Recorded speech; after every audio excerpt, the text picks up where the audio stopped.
Justin Davis from Domain Real Estate. Wow, that's a deep introduction. Justin, show us how it's done. That's all I need. That's all I need. We need the clicker too. Yes, thank you. Thank you. Thank you, guys. You might have better luck in fast food. Real estate is a seasonal business. You'll never make it full time. You look defeated. Why would anyone want to do business with you? These are some of the things that people told me, some actually to my face, when I set out to change my life and to start a new career in real estate. And they weren't wrong entirely.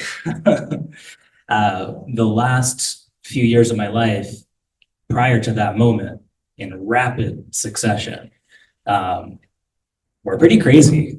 Candidly, life was kicking my ass, guys. My mom passed away. I ended up separated from my wife at the time. We ended up divorced shortly after. I ended up living and sleeping in the church that I attended at the time. It was wild because on Sunday mornings I would leave and then I would come back and act as if I didn't just spend the night there the evening before. So yeah, I probably did look defeated. Also, in December of 2013, I had no relevant sales experience to speak of. I didn't have a college degree, not that you need a college degree to get into real estate, but I just had a GED, also known as a good enough diploma. I had no network since I'm originally from New Jersey, and when I moved here, I really didn't know anyone, aside from a few family members, right? I had never owned a home at the time, so I really had no idea what that process was like to purchase a home, to sell a home. And to top it off, I didn't have my own vehicle. So it wasn't exactly a recipe for sales success or real estate success. And if the stats and statistics and facts of my life at that point weren't depressing enough, here are some other pretty depressing stats. So 75% of realtors who get their license today, 75% will be out of the business within about 12 months. They'll quit, they'll fail. They'll leave the business, it just won't work out for them. 87%, so 9 out of 10 realtors who get their license today, they'll be out of the business, they'll quit, they'll fail within 5 years from today. So, as you might anticipate, guys, I was fiercely determined at this time in my life. I wanted to change things, turn things around. I was determined to prove the haters wrong. I was determined to not be a statistic, because those numbers are pretty scary, but I was determined to prove the haters wrong. So guess what happened? In December of 2013, I was licensed to sell. It was December 3rd, 2013. And guess what happened, guys? The people from Bravo called. Yeah, $1 million listing. The people from $1 Million Listing called me. I was selling luxury homes, luxury estates. Things were taking off instantaneously. I was raking in cash. Life was good. I was basically swimming in money. They said sink or swim. I was swimming in money. No, that's not what happened at all. Not what happened at all. Maybe in my dreams. No, it was not like that at all. Now, if there was a show called $55,000 Condo, I would have been the star. I could have been the star of that show. Stand-up comic. Oh, I could have been the star of $55,000 Condo, guys, because in 2014, that's the only sale that I made. And let's break the numbers down on this one. So 3% of 55,000, it's about $1,650. After my brokerage split, I earned about $1,200 on that deal, right? $1,200. And by the way, I felt like this guy. It was my first commission check. I was pretty pumped. I was excited. It was a victory. It was a small win. It was a success. It was worth celebrating, but the truth is, guys, you can't live on that, right? So for 2014, that was my what they call in real estate your GCI, your gross commission income. That's the number right there. So, as you might imagine, with that kind of performance in my first year as a realtor, I didn't make it. That wasn't sustainable. So by the end of 2014, I became a statistic. I became the 75%. I quit the business. I had no intention of coming back. I had failed. Had I proved the haters right? It seemed like they were right at this point. It seemed like they were right about me. And I would end up doing one other thing that the haters were recommending. They were suggesting that I do this thing. This may sound familiar, guys. Get a real job. So I did. I ended up working as an inbound customer service representative for a major telecommunications provider. And so, as you guys might imagine, this was not my dream job exactly. So, and what that looked like was people calling in. I had a headset on, people calling in, call after call after call, hours on end, day after day after day. People calling in not to tell you how great of a job you're doing. Generally, when people call customer service, there's a problem. They're frustrated, they're angry, they're upset. Sometimes they're livid, and you're the problem, right? And you have to solve the problem. And I kind of learned some skills during this time in my life. I learned how to connect with someone, to build rapport with them on the phone. I learned how to kind of get on their side. They were calling in about a problem, so I would get angry with them if they were angry, and I would get on their side, and we're going to solve this problem together. This is not good that you're going through this. Let's work this out. And so call after call after call in my headset, I had one of those headsets on, and I was able to kind of hone some skills that ended up being valuable later. I didn't know exactly how I would apply these skills, but about a year and a half into this job that I had at this customer service call center, I got the call, and it was not a call in my headset. It was not someone calling in to complain about their bill or needing tech support. I got a call from one of the first friends that I made when I moved to New Mexico. And the voice on the other end of the phone went like this: Justin, my mom needs to buy a house. Can you help? And it was like time froze in this moment. I don't know what got into me, guys, but I just said yes. Yes, I can help. And by the way, I didn't have my real estate license active at the time.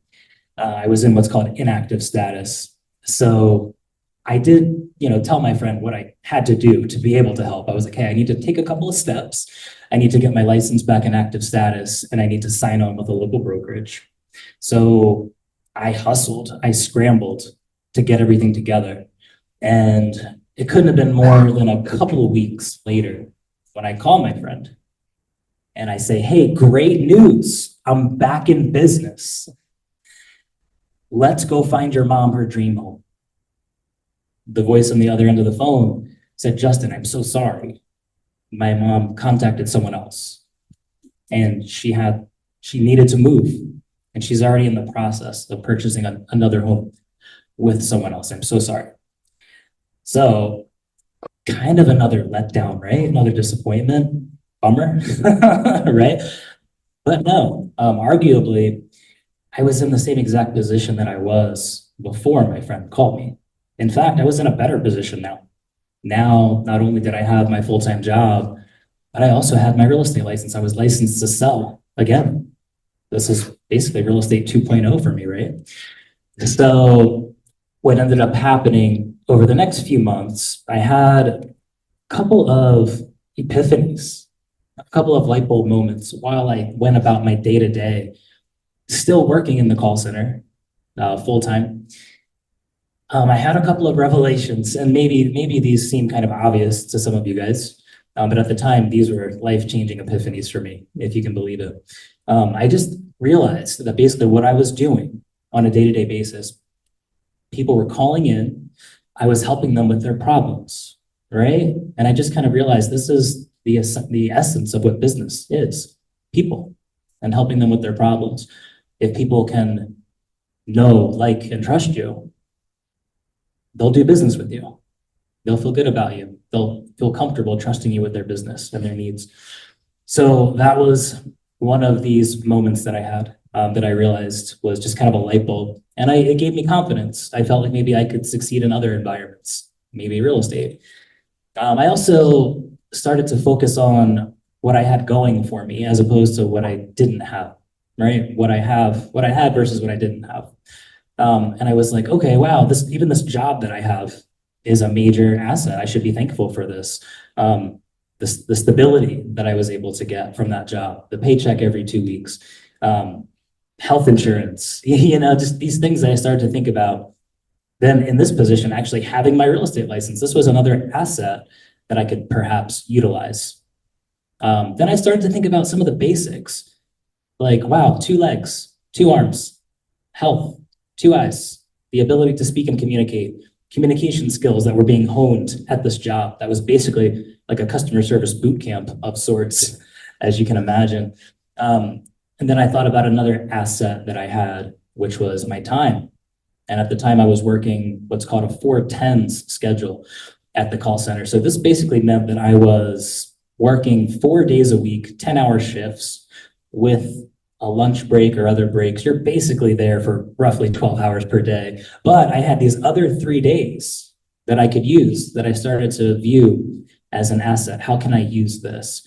So what I started doing from the mindset of, wow, I'm working 40 plus hours per week, servicing Verizon's customers. That was the company I was at. Don't hate me, guys. But I was serving their customers. I was kind of, in essence, I was maintaining their business and their customer relations. So I said to myself, why don't I use some of my time that I have to go find my own customers? And maybe I could serve those customers and provide a great experience for them. And who knows, maybe it could be a little more lucrative than my $25,000 to $30,000 a year job at Verizon, which at the time, again, I was very grateful for. So I did that. And what ended up happening was in March of 2017, I quit. I put my notice in. I was getting a little bit of traction in my business. I had closed one deal while I was still at the call center where I literally left on my lunch break to go to a closing at a title company. And then I came back, got my headset back on, and got right back to work. At the time, I also had 2 other transactions that were in escrow. They were under contract at the time. So that was some momentum. I felt like things were picking up, but I probably shouldn't have quit my job in March of 2017. I probably should have stayed there a little bit longer. But what ended up happening was I quit March of 2017, and then 2017, I was able to serve 20 families that year.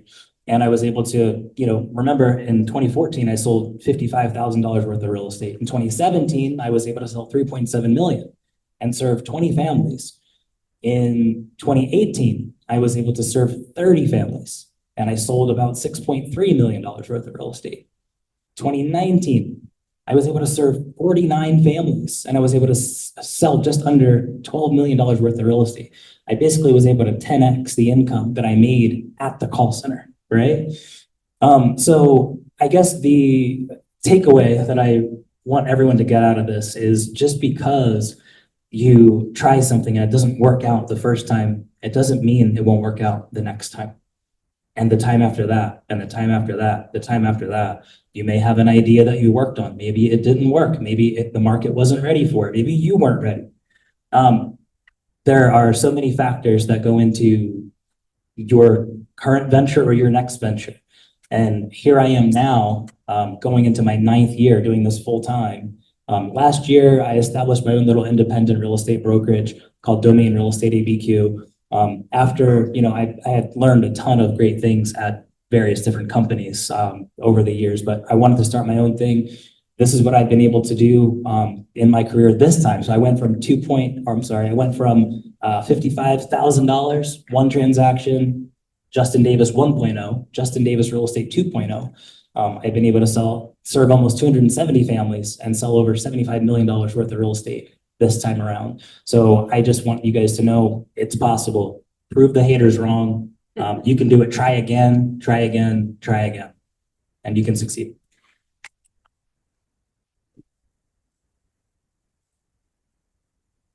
Well, that's a Q&A. Well done. Thank I you. like your slides. I like your message. Good job. So one thing that I'd love for people to do now is come up and talk to Justin if you've got questions or comments. One thing you didn't say is, what is your challenge? So that would be my question to you. What's a challenge that we as a community can help you with, support you around, something like that? And start lining up, folks. Oh man, challenges, there's so many. I feel like most of my challenges are internal, like sometimes like deciding, like, do I want to keep my business pretty simple, like just me? Which that's pretty much what it is right now. Even though I have my own brokerage, technically, I still look at myself as just kind of a solopreneur, an independent operator. And I am bringing someone on to help me with some admin tasks pretty soon, but that's kind of a part-time basis. It's called a transaction coordinator. They get paid. They actually get paid at closing when I get paid, which is pretty cool. But I've also had the idea of, do I want to hire like a dedicated full-time admin person that could help me, like basically supporting clients and free me up so I can maybe focus on some other things. So I'm constantly like in the struggle of, am I ready to hire someone? Do I want to keep it simple, or do I want to perhaps scale this business and bring on other brokers and go that route? So I feel like my struggle is more of a personal one. It's not necessarily the outside forces. Although we are obviously concerned about interest rates these days and inventory. I mean, this is the conversation every single day. But as far as my own personal business, it's trying to figure that out. And of course, I think if I met the right person, that could be a good support person who values customer service the way that I do, that would be incredible. And maybe we could talk about collaborating or partnering or, you know. Good. Well done. Thank you. So come on up and, oh, I didn't state my name. State your name, Barbara Dawson, your company name, Purple Mulch, and then ask your question. There you go. Thanks for the reminder. Clifton Chadwick, Comunicaciones Cocopelli is the shingle on my bedroom door while I have a day job. And I'm in sales, and no matter where I work, as a salesperson, I'm always an entrepreneur. I'm just using the company's stuff. Yeah. It's the way I look at it. I protect my reputation, and when the company goes south, I leave. And so many of the things that you've said are tracking with my experience. Some of you were here when I said I started out mowing lawns. Well, you know, I didn't know about assessing your resources and whatnot when I was 12, but I was like, geez, I don't have anything but a lawnmower. What should I do to make money? So it was the same thing. And then I had the opportunity of working with MCI. Okay. Yeah, that's very good skills. And the little, now, have you heard of Tom Hopkins? The name sounds familiar. You ought to look at a book called How to Master the Art of Selling. Okay. Tom Hopkins has some of the sleaziest sales tricks in the world. Okay. Yeah, right. Okay. Except for you don't have to take it like that. Yeah, I mean, yeah, Tom yeah, Hopkins, yeah. he is slick. Okay. Okay. But he's got a lot of really good techniques. And because your foundation is, you know, I'd like to point out, he's served how many houses? That's what he says. How many families did you serve? Yeah. Oh, and then the money came, Yeah. which reminds me of Zig Ziglar. So you need to get How to Master the Art of Selling, because it's got all the slick tricks. But then when you put it with your integrity and your foundation and you incorporate it into how you talk to people, it will advance sales for you. That makes sense. The other thing is Zig Ziglar. Anybody remember Zig Ziglar? Anybody ever Yeah, hear Zig absolutely. Ziglar? Okay, Absolutely, yeah. is this good or not? In order for me to get what I want, Yep. I have to help enough other people get what they want. This is true. It's true. It's true. So as that, you know, my hat's off. Justin and I ran into each other at Target while I was looking at Hot Wheels for the grandkids.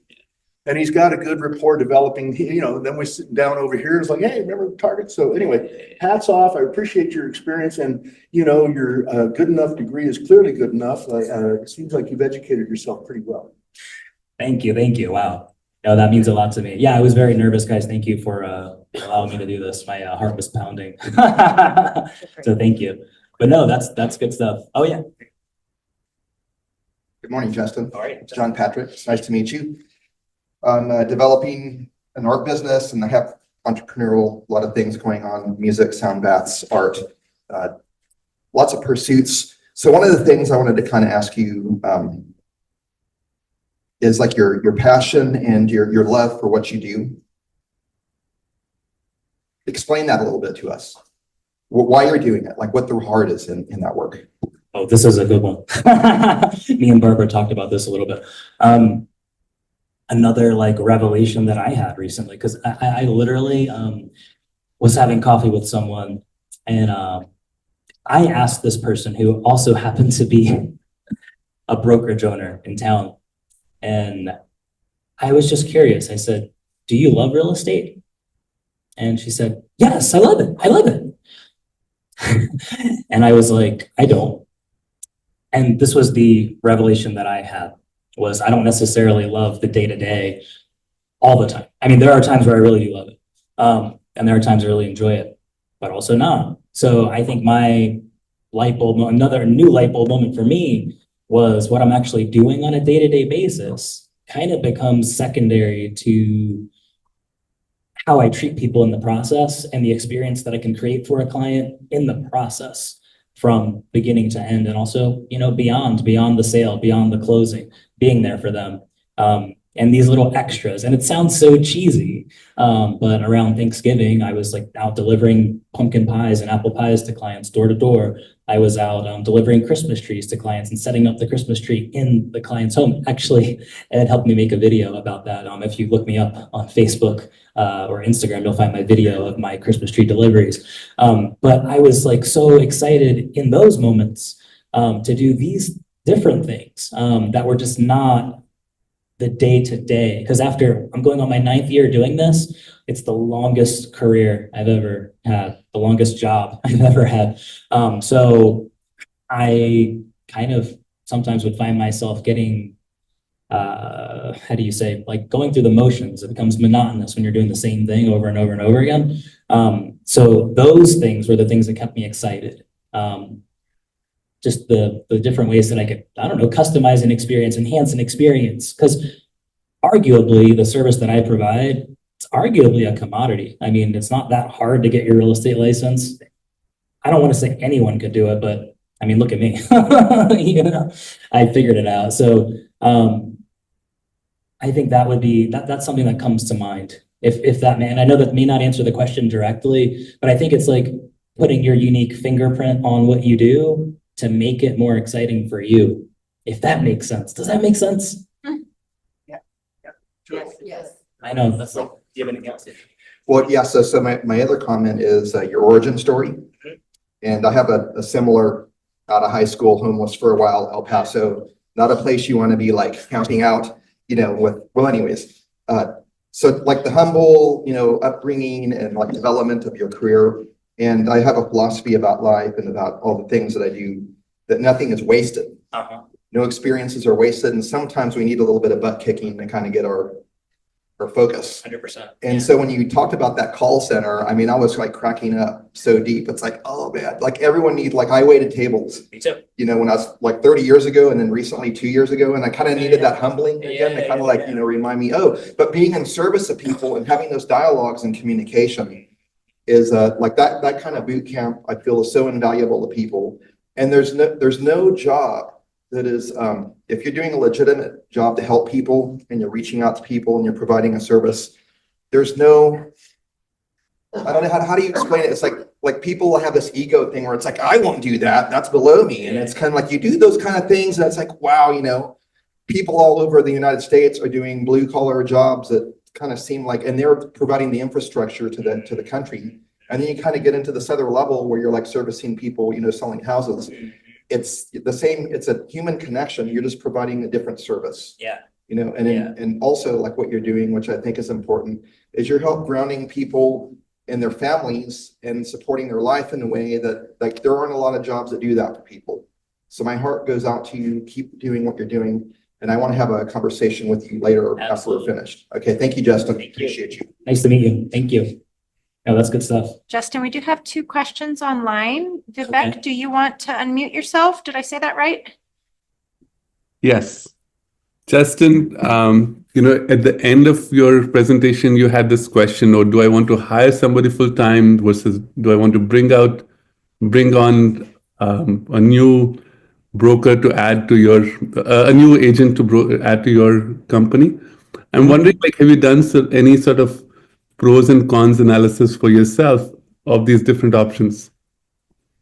Good question, Vivek. Thank you. I feel like I've thought about this so much, too much, which is maybe why I haven't, maybe why I've just kind of kept it simple the way I've kept it. Because I'm a fairly new brokerage owner. I mean, this change became official halfway through last year. So Vivek, yeah, I think about it a lot. I think about the energy that it would take for me to train someone. I think about the risk that I would take on, because when you have people under you, if they mess up, you're responsible for their mess ups. Some of these things sound very scary to me. And I just, maybe I'm just kind of in my comfort zone, maybe, but the other thought that I have is, should I just continue to focus on making what I do as an individual better? Should I just kind of streamline my own systems and operations? So yeah, I'm constantly thinking about this. I do see the value of maybe bringing people on if they can kind of, I don't know, like kind of catch my DNA, if that makes sense, of how I approach things. But I just don't know, Vivek. It's a big question mark over my head right now. And it's been just something I've struggled with for a long time, if I'm being really honest. I think so. I want to challenge you, because what it's sounding like is that there's a lot of thinking, but not really much forward motion. Yes. So, and also it's very normal to think what could go wrong. Like it's, I don't know, normal, but very common to think what could go wrong. But it's less common to think what could go right. Right. So that's one thing I would encourage you to go in. Like if you bring somebody on and things went right, what would that look like? Like imagine the success more than the failure. I think that'll give you some direction. And That's good. the second thing I want to say is also, often we debate so much about should I do this versus that. At the end of the day, either choice will have some things that'll go for you and some things that won't. And the time that you spend debating about and chewing over it is, in the long term, is not going to be that meaningful, right? If you decide and go in one direction and then 6 months or a year later, you decide, oh, this is not working out, you can always make a new choice. Right? So what I would encourage you to do is to make a choice rather than stay in this, indecision. That makes sense. That makes sense. That's good stuff.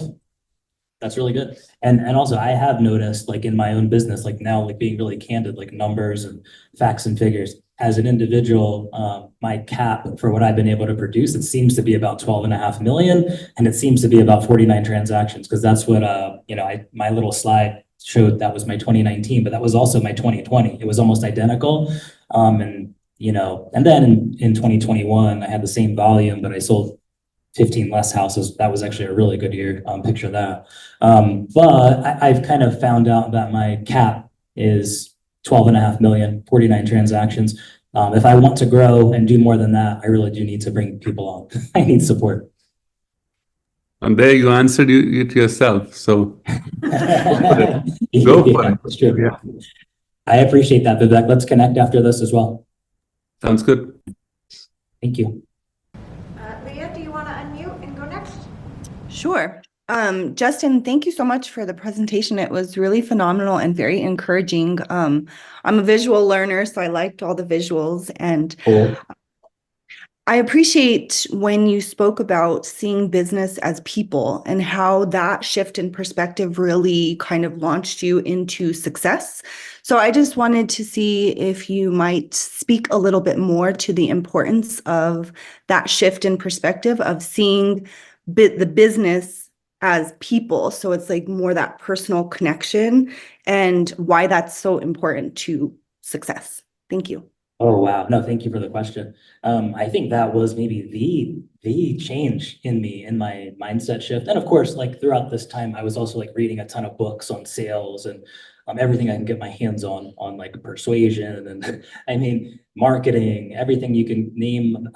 I was trying to get my hands on it and absorb it. And I also found myself on my call center calls at Verizon. I found myself like, okay, I now have my real estate license, right? And I was still working at the call center. And I started to literally look at my current job as like a training ground for what I could do next. That's how I started to look at it. And I just kind of started to treat these conversations as if they were maybe more important than they were, as if they were higher stakes than they were. And I would just try to pull on everything that I knew about talking to people, about building rapport. I mean, I mean, on many occasions, someone would call in and, you might hear a dog barking in the background. You say, oh, what kind of dog is that? You want to build common ground? Oh, I used to have one of those. Or you hear a baby crying in the background. Oh, wow, my daughter just turned 2 or something, or you see, oh, where are you calling from today? Oh, I'm calling from Colorado. Oh, wow, I'm down here in New Mexico. I'm not that far from you. So it just became a matter of like building common ground. And I think that's where my confidence grew because I just kind of realized if I could figure out a way to connect with people. I mean, and that's basically what this call center training was about. It was like, they're going to call them with a problem. Before you get into the problem, connect with them, build common ground. And then it was, building rapport, kind of like letting them know that you're on their side. Then we get into solving the problem. Then we close it out and we make sure that they're happy by the end of it. So throughout the course of what I do now, I mean, it basically equates to a bunch of phone calls and text messages and emails. I mean, from, client onboarding, if you might call it that, to closing and beyond. It's really just a bunch of phone calls. These are just longer term relationships, right? As opposed to someone calling in with a tech support issue or a question about their bill. I mean, that could have been, a 3 to 4 minute interaction total. Now we're talking about relationships that go for, I mean, indefinitely for years. I mean, there are people literally, I still talk to the guy that bought the $55,000 condo from me, if I'm being really real. And he was an investor. He actually flipped that place and he moved to Arizona and I sold his house in High Desert, like in 2021. So it's basically a longer sales cycle and a longer relationship cycle. That's kind of just what the revelation was for me, was that's all this is. Like, forget about, okay, business being this, I mean, okay, business is complex, it can be, but for it to not be this big complex thing like sales, marketing, P&Ls, taxes, are you an S Corp or LLC? I mean, just take care of people. And I feel like if you can figure that out, you can figure out the other stuff. But you know what? If you can't figure out how to connect with and serve people, it doesn't matter what your P&L is. It doesn't matter who your CPA is. It doesn't matter how much money you're going to save on taxes next year. So thank you for asking that, because that made me even think a little more deeply about it. But does that make sense?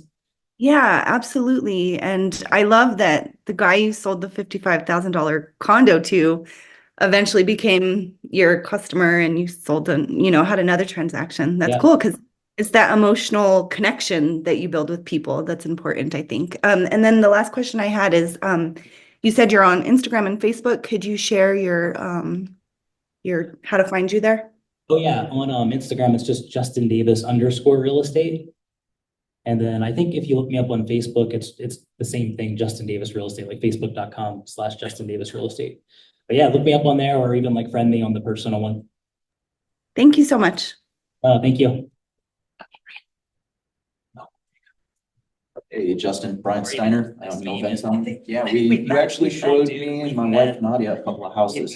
We didn't end up buying from him, but That's it was all okay. right. It happened. There was some news, Dan. Yeah, It was weird. owner financing. Weird Yes, deal. that's what it was. That's exactly We got what it was. though. Heck Yeah, so, for you. but, I just was really, seeing a lot of parallels. So I own Noventum. We're 8 of us now at the top of, we've been 10. And when I got going, I was the same thing. I hit this cap. I used to be a programmer. I was programming. I had these contracts, delivering, doing sales, doing all of that. I'm like, well, I'm at this level. I don't see how I can get past this without hiring people. And I did, I hired my first programmer, and then I kept hiring more and more programmers. And, every time I've hired, and then it took me a long time to hire an office coordinator, these administrative assistants. And each time I've been in your situation, I've wished that I had hired the person between 1 and 3 years earlier, right? That's where I've been at. And the thing that helps me with that is just saying, well, things are going well, because you're not hiring people when you're starving, right? That's not even an issue. And then you just decide, you're like, well, if this doesn't work, I'm just burning this money. It's all gone. And hopefully I don't get sued, right? But if it goes right, then it's just like Vivek said, there are all these amazing opportunities, and I'm not really sure what the limit is, with a team of 10. I actually don't really think there is one for software, right? True. And, I think that you're going to be, well, you are in the same situation, that you get to decide if you want to hire the technical people, the additional brokers, and then you scale that way, or you want to hire the administrative people that'll free you to focus on these bigger deals, these other things, and the smaller stuff. Maybe you can hand off or have them take care of things that allow you to focus on more. And it just make a decision and go. Yeah. And even if it's wrong, you'll learn, you'll grow. It's just the exact same situation as your first jump into real estate. You'll just take it to the next level. So that's what I would recommend. Just do it. Thank you. Yep. No, that's good stuff. And I literally had a conversation with someone who may be helping me with some of my files. And this is kind of a weird thing to say, but my daughter, I have a 3-year-old daughter now, and we put her in daycare.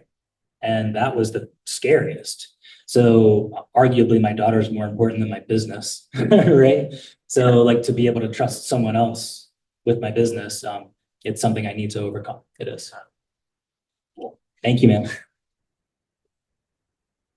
Good morning. Hi, I'm Tamara. Good morning, everybody. I'm Tamara Thorpe. I'm the owner of TNT Development, an organizational consulting firm where we serve Fortune 500, 1,000 companies, and also the founder of Real Mentors Network. I've been an entrepreneur, I would say, most of my adult life. My parents were entrepreneurs. My mother was in real estate. My father was a general contractor. Okay. But what I can say, similar to what Brian said, is the best thing I ever did as a solopreneur was deciding what I'm an expert at and what I'm not an expert at, and bringing other people in to support me. And you said you have a CPA, have an admin. Yeah. Right? What you describe as the monotonous stuff you do every day. And one of the brilliant things about today is that you can bring in somebody virtually. I had a virtual assistant who was, by the way, in Los Lunas, who was my VA for 4 years. We still have never met in person. Okay. Who was incredible. And now I have another VA that I started to work with who does significantly more, who I see her as business operations, helping with the operations of 2 businesses. And I pay her about 10 to 15 hours a month, and also runs all my social media. And it's running me between $400 and $600 a month. That's not bad at all. And she's not an employee. It's W-9, 1099, right? It's super easy. And it frees you up to do all the people part of your business that does bring you joy and excitement. And as Brian said, it is hard, but I think in what you've said is, do I want to keep it simple? Keeping it simple is lightening your load. And I think you're confusing keeping it simple with having sort of the challenge of employees. So even if you just start working with the VA, that in itself will perhaps, as Vivek said, kind of challenge you and push you. And as you said, right, if you can trust your child in daycare, you can trust a VA with your, scheduling and filing, and the person I work with now has made my job easier because they've seen what I have been doing, that I've been doing the long way, because it's not my expertise, right? So I just want to encourage you to take that leap, even if it's a small thing like hiring a VA. Right. It feels so scary to me. Thank you. Lily, knows what scheduling, proactive healthcare scheduling. My question for you is, I imagine a lot of your business is referrals, word of mouth, but then there's going to be a portion that is not. Totally. Based on my understanding, in Albuquerque, there are hundreds, if not thousands, of active agents. Yes. And a very limited resource that you're selling. How do you differentiate yourself from those other agents or brokerages that are not coming to you off of a referral? And then, what would you say to other businesses to, I guess, kind of encourage them this, or give advice on how to differentiate yourself? That's good. That's good. So literally half of my business, as I looked at my numbers last year, literally half was repeat and referral, half was new business. Like, and that new business essentially is coming from like online advertising, online lead gen that I pay for. The interesting thing about that is it's kind of in my strength zone, if you will. These are inbound calls that come in, right? And I'm basically my own call center for these inbound calls that come in. So the muscle memory is just pretty strong. Like as far as like when I get that new person on the phone, connecting with them, figuring out what they're looking for. And then also not being, hate to say this, but the typical realtor of, are you pre-qualified? I need you to have pre-approval. Do you have a realtor? Well, I need you to do this, or, you know, like not being like, some people are like demanding to new customers that are coming in to look to like see a house, like be nice. And one thought process that has gone through my head was I feel like a lot of realtors or a lot of salespeople, we could say in general, I feel like they're almost like looking for reasons not to do business with someone. And I'm like, look for reasons to do business with someone. To me, I try, and I'm not perfect. I'm not perfect with this, but I would say treat someone like they are a real prospect, like they're a real buyer, until you know for sure that they're not. And of course, you have to assess like motivation. You have to assess their needs. You have to assess what exactly it is that they're looking for. And then we get into the conversation of, hey, would you be open to taking a call from my lender so you guys can talk about finance options? Because that's often a very important step of the process, you know, to buy a home. And it depends on the person's experience level too. Like, is this your first home? So I think it really comes down to a lot of these just like connecting with people, making them feel comfortable with me. And then what differentiates me? God, it's such a hard question, to be honest with you, because I think maybe I'm not fully conscious of everything that exactly is my unique like fingerprint on what I do. I think people might appreciate my low pressure approach. I think people might appreciate the fact that I strive to be very educational and sometimes over explaining things. But when someone comes to me, especially a first-time home buyer, like I just want them to know what they're getting themselves into. And so I'll give them a quick primer. So I feel like people are getting, okay, maybe the word is value. Maybe I am delivering more value in these little interactions. And of course I have like little automated emails that I could send people that add to that supplement maybe the first conversation I have with them, kind of like a home buyer 101 kind of thing. So I think kind of just trying to be educational in my approach. And also just like, is buying the right thing for you? Is selling the right thing for you? Because I don't assume that it is. You know, like I had some people recently, actually like clients who became friends. I literally had dinner at their house like 2-3 weeks ago. And we're talking and they're like, well, we really want to keep this place because I helped them buy this place and they got a really good interest rate on it. And that's kind of, you know, they bought it like in 2020 or around that time. Yeah, really good interest rate. So they're like, Justin, we want to keep this place maybe as a rental. And I'm like, well, yeah, I probably would too. And I guess I could take the approach of, well, no, let's see if I can, you know, make this another listing. And I could take that approach, but that's kind of like, to me, like a short-sighted approach when these are my friends now. And if it was my house, I probably would want to keep it too.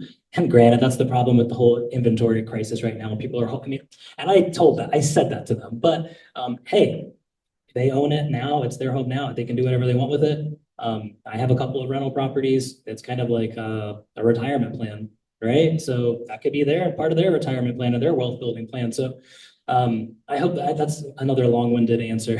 I hope that's somewhat helpful. It was. Thank you. I appreciate it. Thank you. Hi, I'm Paul Sauter with Equiseek. We do genetic testing of horses. So we bought a house 12 years ago in Albuquerque and we had just moved here. And, you know, I try to think about what it is that makes one realtor different from another. And we just picked one. He was okay. We did a good sale.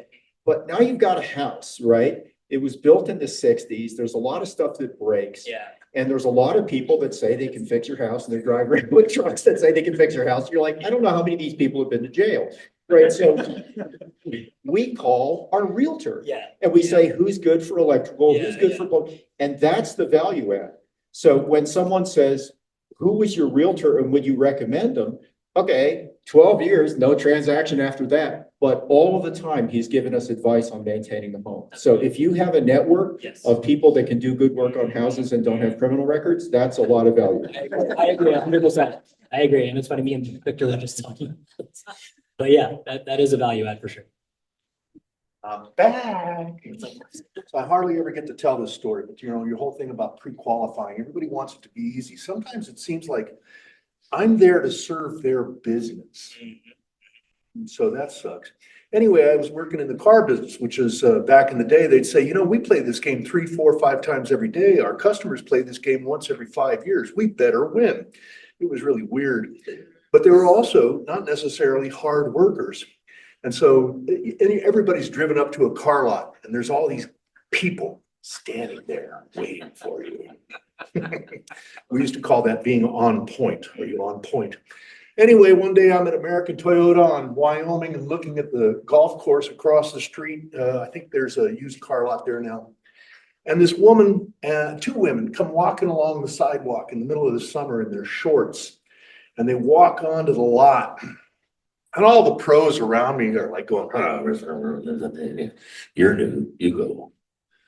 And to the point that many of us has made, every one of these is an opportunity to practice your craft. So I'm like, okay. I go down there and I get up close to these 2 women who just came waltzing onto the lot.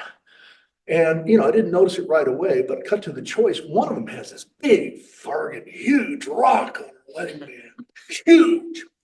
And it turns out they had just walked over from the Zangara auto body shop where her car that had just been in a collision was. And they walked onto the lot and all these guys said, and I sold her a brand new 1985 Toyota Supra, which at that time was pretty much the most expensive Toyota you could buy. And it all took place in a period of 2 hours. And it was just because, you know, I took the time to treat her right. Yeah. Yeah. And then also I want to say that to what you're talking about, these relationships, I'm in advertising now. Well, my business is based on not one-off sales. I can't do that. Yeah. I have to develop a portfolio, right? I got to develop it deep. And that really requires making sure that at all times I'm serving people and that I'm always reaching out. For those of you who are afraid to call, I can't tell you how many times, literally, I mean, I use this as my phone pitch. You know, I know I'm calling you a lot, but one of these days, or I'll say, I just called today in case today was the day you were saying, where's Clifton? That's good. And people say all the time, you know, it's like, I'm so glad you keep calling me because today's the day. Yeah. That happened. That happened many times. Thank you. All right. Well done. Good job answering the questions. Thank you all for asking. And I'm going to ask the last 2 questions. Okay. First one is, what can this community do for you today? What's one thing? I would say, honestly, I would like more opportunities like this. If you guys feel like I've done a good job here, kind of sharing my story. If there's any other opportunities you guys can think of for maybe doing more of this so I can get better at this. And also if you know anyone who needs to buy or sell a home, of course. Okay, good. And the New Mexico question, red or green? Oh, I'm a green guy. Yeah, I'm a green guy. I typically get it on the side though, depending on how spicy the chili is. And then I'll kind of use how much I want. Okay, good. Well, thank you so much, Justin.